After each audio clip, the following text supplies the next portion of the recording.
तो स्पीड से रिवाइज करते हैं। आप सब जानते हैं इस चैप्टर के बारे में, बहुत इजी है। मेरा तो शुरू से ही आपको यही कहना है कि मैथ्स बहुत मज़ेदार सब्जेक्ट है। मैथ्स एक ऐसा सब्जेक्ट है जिसको आप पढ़ोगे तो नींद उड़ जाएगी, बाकी सारे सब्जेक्ट्स हमारे को सुला देते हैं। तो चलिए स्टार्ट करते हैं। हमारा फर्स्ट क्वेश्चन है यूक्लिड डिवीजन लाइमा। देखो क्या है, कुछ भी नहीं है इसके अंदर। इसके थ्रू हमारे को एचसीएफ पता करना है, ठीक है ना। एचसीएफ यूजली हम कैसे पता करते हैं? एचसीएफ हम पता करते हैं डिवाइड करके। 135 1 पे चला जाएगा 135, then we got the reminder को आउट कर देते हैं 135 से, फिर से इसको डिवाइड करेंगे 90 1 the 90, then we will got the reminder 45, then 45 to the 90, then हमारे को एचसीएफ मिलता है 45। बट यूक्लिड डिवीजन लाइमा जो है उसकी एल्गोरिथम हमारे को क्या बोलती है कि ऐसे नहीं, वो कुछ हमारे को एक फॉर्मूला मिलता है a is equal to b q plus r. अब देखो a क्या है हमारे पास 225, ओके। अब b क्या है हमारे पास 135 और q क्या है हमारे पास 1 और रिमाइंडर हमारे पास 90, ठीक है। तो ये हमारा फर्स्ट बन जाएगा स्टेप। फिर सेकंड स्टेप में हम 135 और 90 को लेंगे। 135 is equal to 90, 91 the 90 plus reminder हमारे पास क्या था 45। अब हम नेक्स्ट स्टेप के अंदर 90 एंड 45 को लेंगे। 90 is equal to 45 to the 90 plus 0 as reminder. जब हमारे को रिमाइंडर 0 मिल जाता है इट मींस ये हमारा एचसीएफ है। तो यूक्लिड डिवीजन लाइमा के थ्रू जब भी हम एचसीएफ निकालेंगे तो वो इस तरीके से निकालेंगे। कुछ भी मुश्किल नहीं है, वही एचसीएफ है जो हम लोग यूजली आप लोग जूनियर क्लासेस में कर ही चुके हो इसको। बस उसको कुछ इन स्टेप्स में लिखना है जो हमारे को ये फॉर्मूला देता है। इससे आपका एक फॉर्मूला भी लर्न हो जाता है, a is equal to b q plus r. इसके थ्रू ही हम आगे सारा करने वाले हैं, ठीक है। तो इसके बाद आपको काफ़ी सारे रिवीजन के सम्स मिल जाते हैं, उनको रिवाइज कीजिए। तो अब मैं आपको एक क्वेश्चन और करवा देती हूँ यूक्लिड डिवीजन लाइमा के थ्रू। आप इसको नोट कर सकते हैं।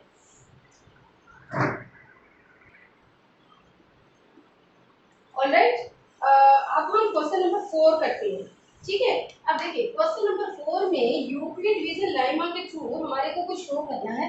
उनका कहना है कि कोई भी पॉजिटिव इंटीजर जो होते हैं वो 3m प्लस 1 के फॉर्म में आते हैं जहाँ पर m कोई ना कोई एक इंटीजर है। देखो इसमें हम लोग क्या करेंगे,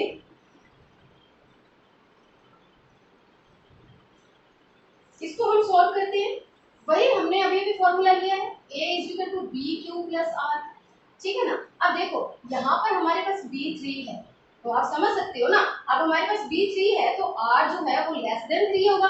मींस या तो 0 हो सकता है, 1 हो सकता है या 2 हो सकता है। It will between the 0 and 3, ठीक है।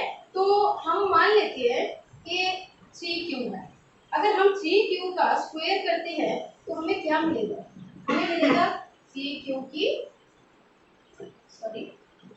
Square, it means 3 the 9q की स्क्वायर। इनमें से हम 3 कॉमन ले लेते हैं तो पीछे बच जाता है हमारे पास 3q की 2। तो यहाँ पर हम इसको 3m लिख सकते हैं। 3m जहाँ पर q की m की वैल्यू हमारे पास क्या होगी, m इज इक्वल टू हमारे पास 3q का स्क्वायर, ठीक है। अब इसके बाद अगर हम 3q प्लस 1 लेते हैं तो क्या होता है देखते हैं। 3q प्लस 1 स्क्वायर, तो फॉर्मूले से खुलेगा, आप जानते हो a की 2 2a b b, ओके।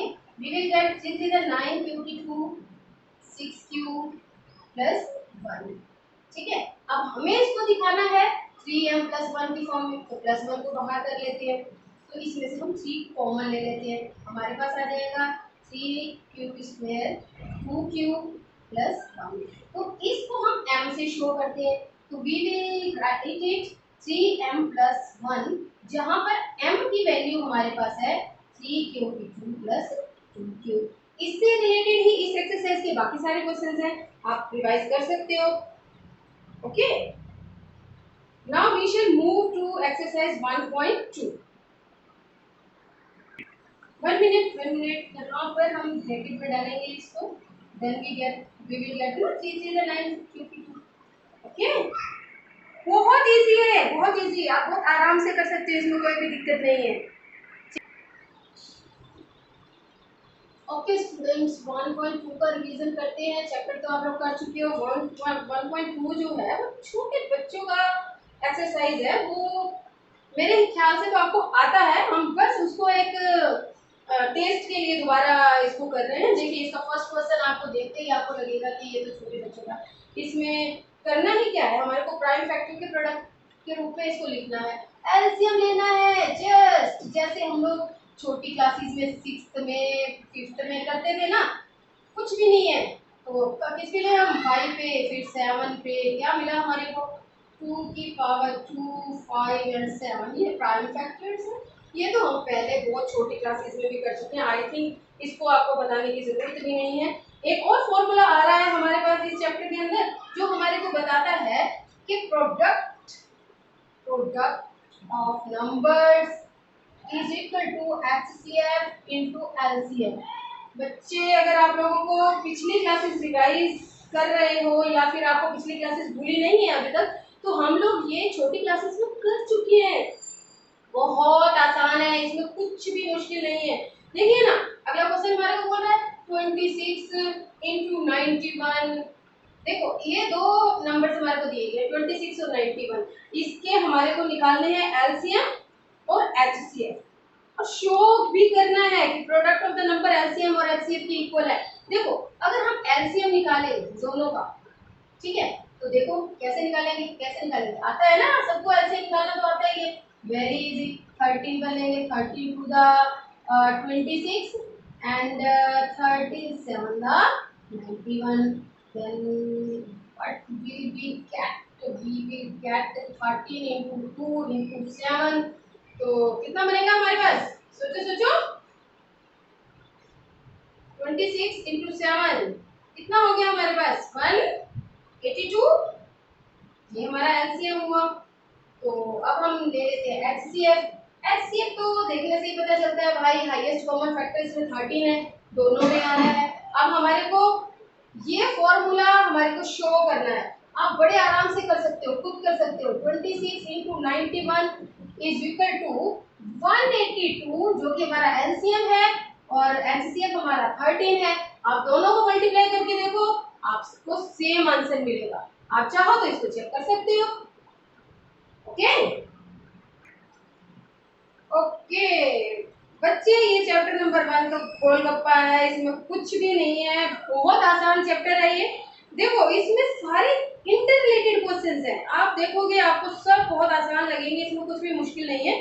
हाँ, थोड़ा सा चेंज एक क्वेश्चन में मुझे दिख रहा है, मैं आपको क्लियर कर देती हूँ, पढ़ के बच्चों को कई बार डाउट आ जाता है। देखो वो कह रहा है एक 6 हमारे पास नंबर है, इसकी पावर है कुछ n, तो वो कह रहा है क्या इस पावर का अगर कोई नंबर बनाया जाता है, कोई भी नंबर बनाया जाता है,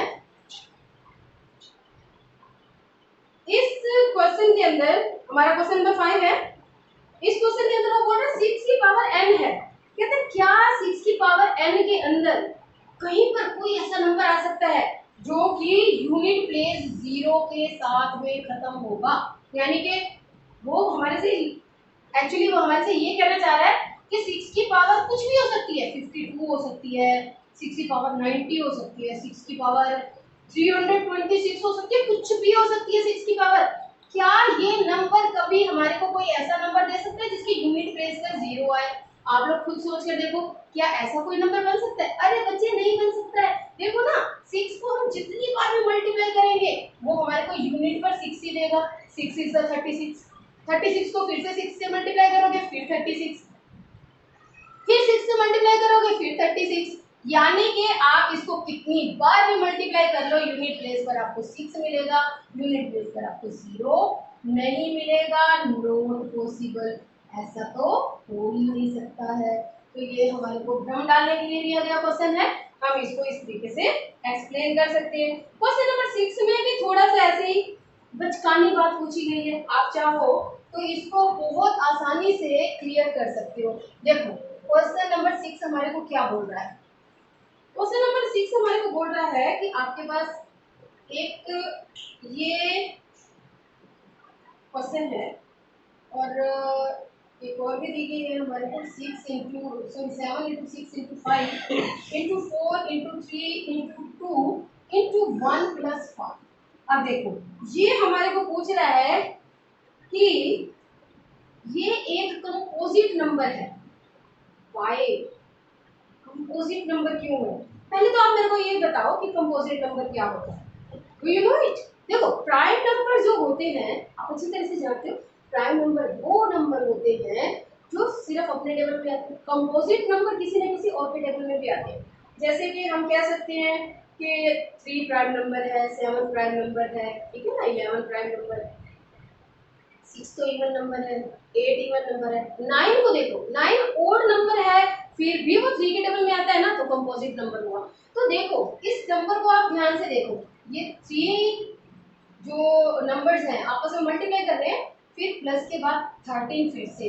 अब अगर इन नंबर्स में देखो तो 13 इज कॉमन, इन दोनों में 13 कॉमन है, तो इट मींस ये कंपोजिट नंबर है। अरे भाई 13 दोनों के टेबल में आ रहा है ना, तो ये कंपोजिट नंबर है। तो इधर देखें, यहाँ पर देखिए, यहाँ पर देखिए ये मल्टीप्लाई कर रहे हैं, ये फिर दूसरा नंबर हो जाता है। तो इन दोनों में भी 5 कॉमन है, 5 कॉमन है दोनों में, तो ये भी कंपोजिट नंबर है। हम इसको भी तो प्राइम नंबर नहीं कह सकते ना, it is also composite number. Okay, तो इस तरीके से हम प्रूव कर सकते हैं कि ये दोनों कंपोजिट नंबर है because both have at least one common number. Okay, इसके बाद हम मूव करेंगे एक्सरसाइज नंबर 1.3 की तरफ। बेटा 1.3 में आपका एक क्वेश्चन है, prove that √5 is irrational number. देखो ये कुछ भी आ सकता है, √5, √7, √11, √2 कुछ भी आ सकता है। वे आपका यही रहना चाहिए सॉल्व करने का, बहुत इजी है, इसमें कुछ भी इतना खास मुश्किल नहीं है, but it is very important, आपको मार्क कर लेना चाहिए। ये क्वेश्चन अक्सर एग्जाम में देखने को मिलता है। देखिए आपको ये पूरा क्वेश्चन तभी सॉल्व करना है जब क्वेश्चन 3 मार्क्स तक का आता है। अगर क्वेश्चन 1 और 2 मार्क्स का आता है तो उसका भी हम आपको ये बताएंगे। देखो पहले हम इसको पूरी अच्छी तरह से देख लेते हैं कि ये क्या है। देखो वो हमारे को कह रहा है कि √5 एक अपरिमेय संख्या है, एक इरेशनल नंबर है। देखो लेट्स एज्यूम, मान लो कि √5 एक रैशनल नंबर है, यानी कि एक परिमेय संख्या है। तो √5 इज इक्वल टू a/b, जहाँ पर a और b को प्राइम नंबर्स हैं। ओके, को prime numbers means there is no common factor between a and b, इन दोनों के बीच में कोई कॉमन फैक्टर नहीं है। तो इसको सॉल्व करेंगे हम, तो बाय स्क्वेयरिंग बोथ साइड, दोनों साइड में स्क्वायर करेंगे तो इससे हमारे को मिलता है 5b की square is equal to a की square. It means a square 5 से डिविजिबल है, it means a is also divisible by 5। Okay, तो आगे चलते हैं।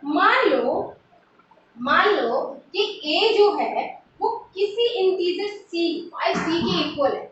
Okay, a is equal to 5c, तो हम इसकी वैल्यू पुट करते हैं इसके अंदर, 5b की square is equal to 5c की स्क्वायर, तो 5b की स्क्वायर इज इक्वल टू 5 5 तो 25c स्क्वायर। यहाँ से हमें पता चलता है कि b की स्क्वायर जो है वो भी 5 से डिविजिबल है। ओके, इट मींस a और b दोनों का एक कॉमन फैक्टर 5 है, जबकि हमने स्टार्टिंग में बोला कि a and b are coprime numbers and a and b have not any common factor। लेकिन यहाँ पर तो हमारे पास a और b दोनों का ही कॉमन फैक्टर 5 मिल रहा है हमारे को। इट मींस ये बात तो एक विरोधाभास हो रहा है। It means √5 is an irrational number। Okay, this is the way you have to solve this। अगर आपको किसी तरह का कोई भी डाउट या कोई प्रॉब्लम है तो आपका example number 9 is the best example through which you can go। ठीक है, बहुत इजी है। आप इसको एक बार थोड़ा सा ध्यान से करोगे तो इसमें कुछ भी ऐसा नहीं है जो आपको समझ में नहीं आएगा। फिर भी अगर आपको किसी तरह का कोई डाउट है, आप मेरे नंबर पर अपने प्रॉब्लम्स व्हाट्सएप पर भेज सकते हैं। Okay, 9811639035 only WhatsApp, no calls. Okay, अगर आप मेरे पास कोई भी डाउट या प्रॉब्लम भेजते हो तो 24 आवर्स के अंदर मैं आपकी प्रॉब्लम सॉल्व करने की पूरी कोशिश करूंगी। Okay,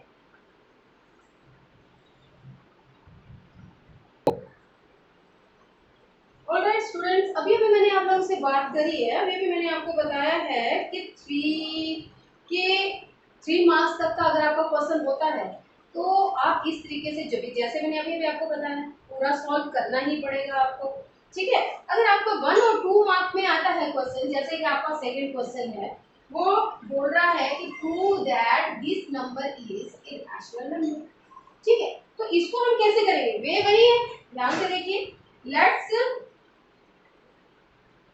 3 plus 5 2 under root 5 is equal to a upon b।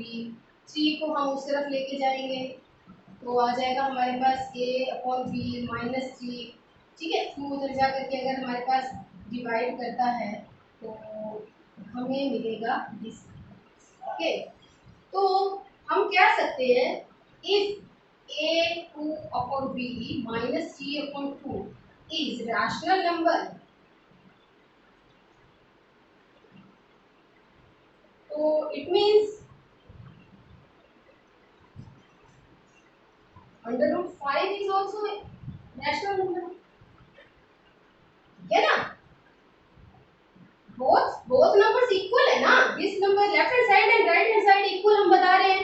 ठीक है ना, अगर ये रैशनल है तो ये भी रैशनल होना चाहिए, बट नहीं, हमने अभी अभी प्रूव करा कि under root 5 is irrational.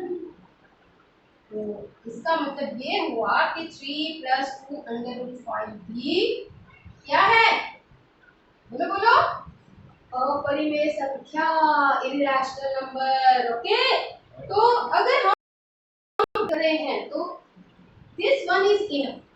Okay, अगर हमारे पास यही क्वेश्चन 4 मार्क्स में आता है तो जैसे क्वेश्चन नंबर 1 में आपको दिखाया गया है कि कैसे अंडर रूट 5 इरैशनल नंबर है, वो भी आपको सॉल्व करना पड़ेगा। Okay, otherwise this is enough, इतने में इतना मिलेगा। ओके, ऑलराइट स्टूडेंट, चलते हैं एक्सरसाइज नंबर 1.4 की रिवीजन करने के लिए। बच्चों का काम है, आप बच्चे तो करिए अपना काम।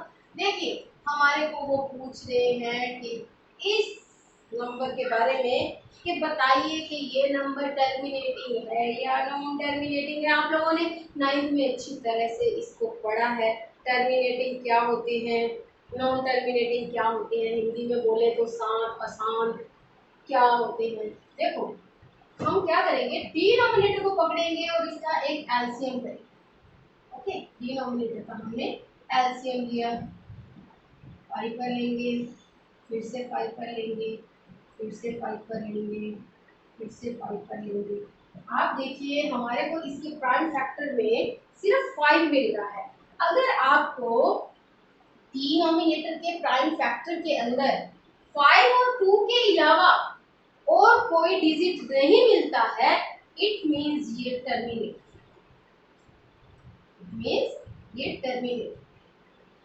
ठीक है। अगर ये टर्मिनेटिंग होगा तो इसके डिनोमिनेटर के प्राइम फैक्टर्स में सिर्फ 5 और 2 ही होंगे। अगर 5 और 2 के अलावा कोई दूसरा डिजिट आपको मिलता है, लेट्स उसमें 7 मिलता है, आपको 11 मिलता है, इट मीन्स वो नॉन टर्मिनेटिंग। तो ये बहुत आसान है, आप इसको खुद सॉल्व कर सकते हो। मैं आपको एक क्वेश्चन और दे देती हूँ। देखिए, एक क्वेश्चन नंबर है आपके पास 7। इस क्वेश्चन में हमारे को कुछ ये आपको दिया गया है।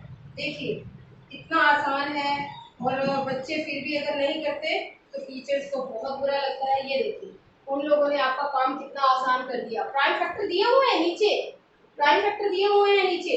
अब आप मेरे को बताइए, सॉरी यहाँ पर 7 है, मेरे से थोड़ा सा मिस्टेक हो गया, यहाँ पर 7 है। अब आप मुझे बताइए टर्मिनेटिंग है नॉन टर्मिनेटिंग, आप बता सकते हो, बताइए बताइए, टर्मिनेटिंग है या नॉन टर्मिनेटिंग है, बताइए बताइए। नॉन टर्मिनेटिंग है ये मैम। नॉन टर्मिनेटिंग है, आप समझ गई होंगे ना। अरे 2 और 5 के अलावा 7 भी तो आ गया बीच में, ये हमारे को नहीं चाहिए था। 7 आ गया बीच में, तो इट मींस ये नॉन टर्मिनेटिंग है। ओके, बहुत आसान है ना, इसमें कुछ भी मुश्किल था ही नहीं। तो इसकी आप प्रैक्टिस करिए, और इसमें ऐसा कुछ है नहीं। क्वेश्चन नंबर 3 है, मैं आपको वर्बली बता देती हूँ, इसमें करने जैसा कुछ भी नहीं है। देखिए क्वेश्चन नंबर 3 का फर्स्ट क्वेश्चन हमारे को कुछ ऐसे दिया हुआ है, ये देखिए बोल रहा है वो हमारे को 4 3.1 2 3 4 5 6 7 8 9, वो बोल रहा है बताओ कि इसका अगर हम इसको पी और क्यू की फॉर्म में लिखते हैं तो क्यू क्या होगा। अरे अंडरस्टूड है, पॉइंट के पीछे 9 डिजिट हैं, तो इसको सबको इकट्ठा करके 1 2 3 4 5 6 7 8 9 सबको इकट्ठा करेंगे, साथ में 9 जीरो चिपका देंगे, तो ये हमारा क्यू है। बस, इसमें तो कुछ करने वाला है नहीं भाई, ये तो क्या है, ये तो टर्मिनेटिंग है, इसमें कोई दिक्कत वाली बात नहीं है। इसका डिनोमिनेटर हमारा कुछ ऐसा होगा और ये हमारा क्यू होगा। आप इसको चाहो तो इसके प्राइम फैक्टर्स निकाल सकते हो, प्राइम फैक्टर आपको 2 और 5 की फॉर्म में ही मिलेंगे, ये टर्मिनेटिंग है। ठीक है, सेकंड क्वेश्चन में देखिए, सेकंड क्वेश्चन क्या बोल रहा है, 0.120 1200 1200, ये खत्म नहीं होगा भाई, 1240 1250 ये खत्म होने वाला ही नहीं है। इट मीन्स ये जो है ये इरेशनल नंबर है, ये तो नॉन रिपीटिंग इरेशनल नंबर है, इसका हम पी अपन क्यू की फॉर्म में नहीं कर सकते हैं। और थर्ड क्वेश्चन आप 9th में कर चुके हो, आप इसको जब भी पी अपन क्यू की फॉर्म में करोगे तो आपको क्यू जो है वो मिलेगा 9999999 टाइम 9। ओके, तो वो भी आपका जो है रैशनल नंबर है। यहाँ पर आपको थर्ड क्वेश्चन आप सॉल्व कर लोगे, ये 9 से रिलेटेड है, आपने इसको बहुत बार करा होगा। इसी के साथ हमारा फर्स्ट चैप्टर का रिवीजन खत्म होता है। ये बहुत ज़्यादा इंपॉर्टेंट चैप्टर नहीं है, हाँ इसमें से एक दो क्वेश्चन ऐसे हैं जो आ सकते हैं। चैप्टर नंबर 1.3 में मैंने आपको क्वेश्चन नंबर 1 मार्क करवाया है, क्वेश्चन नंबर 2 के आने के चांस भी होते हैं। और अगर हम कहें तो 1.4 के अंदर कई बार 1 मार्क में क्वेश्चन आ जाता है, terminating non terminating decimal expansion के बारे में पूछने के लिए आ जाता है। तो ये बहुत ज़्यादा क्वेश्चन इस चैप्टर में से नहीं आते हैं, जितना आने की उम्मीद है। ये हमने यूक्लिड लेमा के अंदर हमने एक फॉर्मूला पढ़ा था, a=bq+r, उससे रिलेटेड एक आध क्वेश्चन आ जाते हैं। इससे रिलेटेड होमवर्क हम आपको सेंड कर देंगे, और अगर आपको कोई क्वेश्चन में किसी तरह की कोई प्रॉब्लम है तो आप हमारे पास क्वेश्चन भेज सकते हैं। फ़ोन नंबर हमने आपको बता दिया है 9811639035, और इस पर आप सिर्फ व्हाट्सएप करोगे, आप कॉल नहीं करोगे। और अगर ऐसा कभी हो, वैसे नहीं होगा, हम कोशिश करेंगे आपके जितने डाउट हो जल्दी से जल्दी क्लियर कर दें। अगर कभी आपको हमारा रिप्लाई नहीं भी मिलता है तो आप उसको क्वेश्चन को एक बार फिर से हमारे पास भेज दीजिए, हम पूरी कोशिश करेंगे आपका सारे प्रॉब्लम को सॉल्व करने की, आपके डाउट क्लियर करने। Okay, bye.